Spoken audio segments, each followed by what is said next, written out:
سلام بچه‌ها، خوبین؟ خوشین؟ سلامتین؟ امیدوارم حال دلتون همیشه خوب باشه. امروز اومدم با آموزش کالکباب، خوشمزه ترین مخلفات کنار غذای گیلانیا. بچه‌ها اصلی ترین موادی که کالکباب نیاز داره بادمجونه. بادمجون رو روی زغال یا گاز هر جور که راحت هستین کبابیش میکنین. ببین من روی زغال گذاشتم، کبابی کردم، پوستشو کندم، گذاشتم داخل آبکش که آبش گرفته شه و بعد روی تخت گوشت با ساتور یا حالا چاقو بزرگ دارین یا حتی با گوشتکوب هم میتونین لهش کنین. و آب انار ترش هستش، سیر پوره شده که من داخل فریزر ذخیره میکنم. گردو، ببینید گردو رو نباید خیلی بسابید مثل فسنجون باشه، باید یکم درشتر خوردش کنین که به دندون بیاد، خیلی خوشمزه تر میشه اونجوری. چوشاق هستش و گردو گذاشتم برای تزیینش چون انار در دسترسم نبود متاسفانه، و نمک و فلفل که اختیاریه. حالا بریم برای درست کردنش.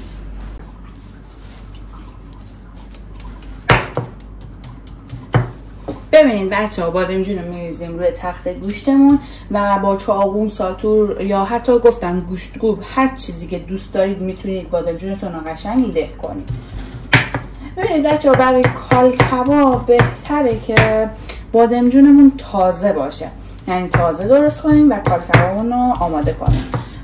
تو فریزر نباشه بهتره، ولی برای ماست بونانی یا چیزای دیگه میتونیم از فریزری استفاده کنیم، چون ماست و اینا داره مشکلی براش پیش نمیاد، ولی کالکباب بهتره که تازه باشه.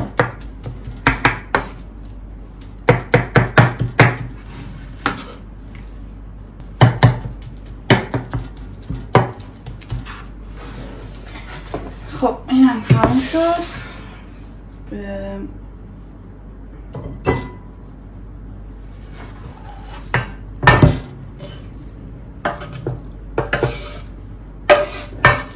اینم از این. ببینید بازم تکرار میکنم، یه سری چیزا دل بخواهی هستش، یعنی اندازه‌شو خودتون دوست دارین، یعنی این حتما نباید سیرش فلان مقدار باشه یا مثلا گردوش خیلی زیاد یا کم باشه، این دل بخواهیه. یعنی اگه دوست دارین خیلی زیادتر میشه، دوست ندارین کمتر.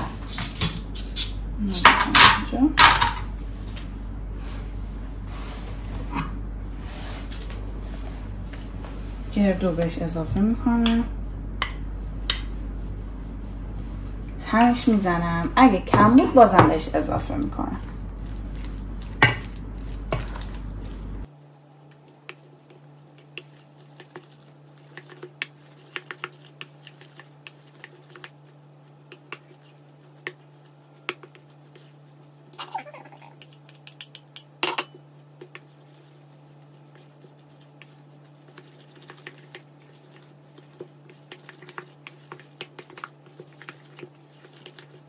حالا بهش سیر، چوچاق، آب انار رو اضافه میکنم.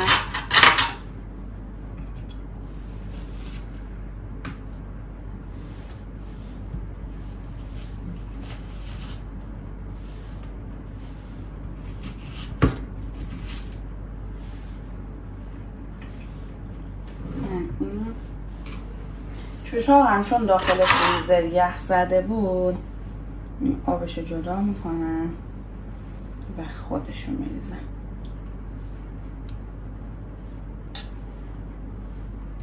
حدوداً 2 قاشق میشه.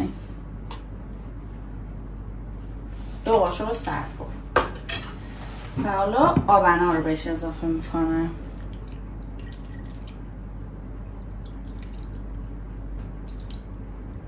همش میزنم، کم بود بازم اضافه میکنم.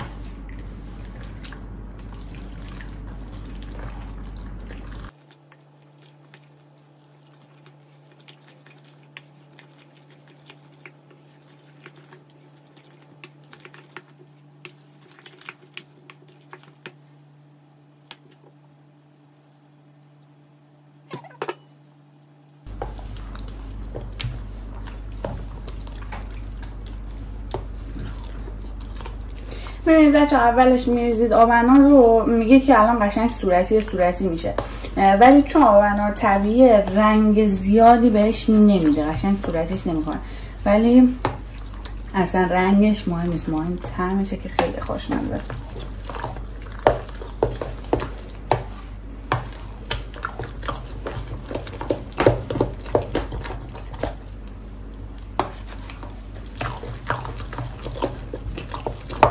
یکم بهش نمک و فلفل میزنیم و سیرم یکم بهش اضافه کردم. خودم حس کردم که کم بود سیرش.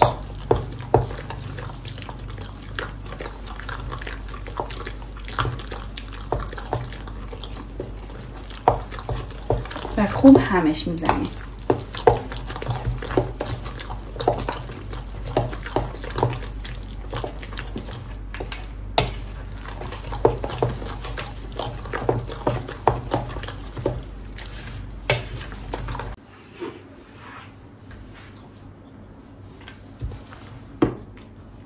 همش که زدیم برای آخرین بار یه دور چکش میکنیم ببینیم همه چیش اوکی هستش یا نه.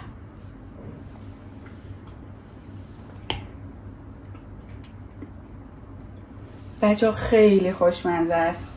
حالا میریزیم توی ظرف، بعد میذاریم داخل یخچال. خب بچه ها این ظرف آوردم، کال کبابمون رو داخل این ظرف میریزیم.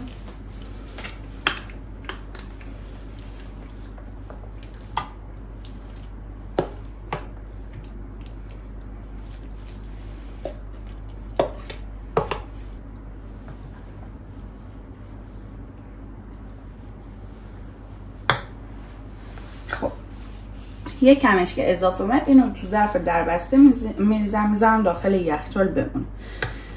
حالا تزیینش میکنیم.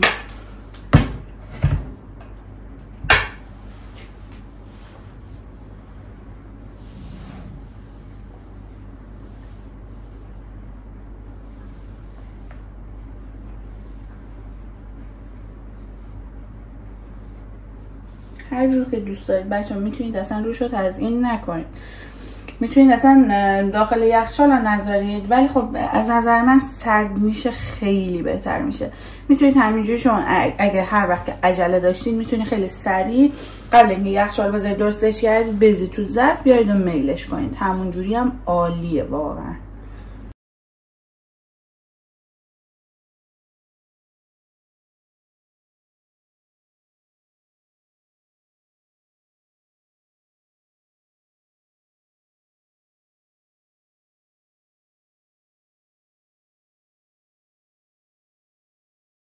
اینم از کال کباب.